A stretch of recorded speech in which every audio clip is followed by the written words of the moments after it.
मैं पिंडी से आया हूँ और ज़रा शॉपिंग वगैरह करने आए हैं पतंगबाजी के लिए, और हर साल आते रहते हैं हम।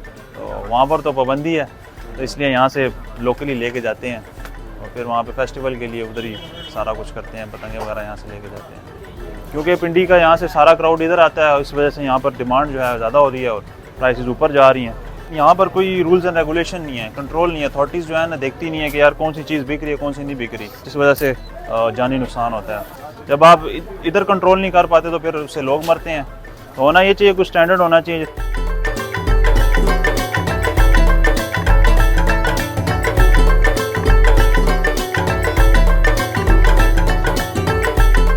शुक्र अदा करते हैं अल्लाह ताला का कि इधर पाबंदी नहीं है, इधर हमारे बच्चों का रोज़गार लगा।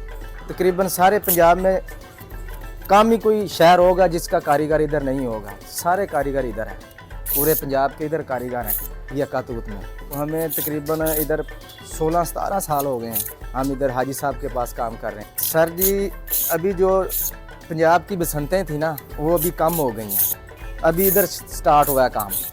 उधर की बसंतें जो है ना ख़त्म हो गई, कोई होगी जो बसंत होगी उधर। बत्ती लगने से मरते हैं, वो आपदा भी ख़त्म कर दो। गाड़ियों के नीचे लोग मर रहे हैं हादसे में, गाड़ियाँ भी बंद कर दो। और कैसे ऐसे गैस सिलेंडर है वो फटते हैं, उससे लोग मरते हैं, वो भी ख़त्म कर दो। जैसे जैसे लोग मरते हैं उस महकमे को ख़त्म कर दो। इसको एहतियात भी करनी चाहिए, क्योंकि जो है ये मांझा जो है ये बहुत ख़तरनाक होता है गलों के लिए भी। महीने में एक दिन ज़रा एक बसंत जिसको कहते हैं वो भी मनानी चाहिए, ताकि ज़रा ये लोग खुश हो सकें और अपने जो शौक़ है उसको पूरा कर सकें।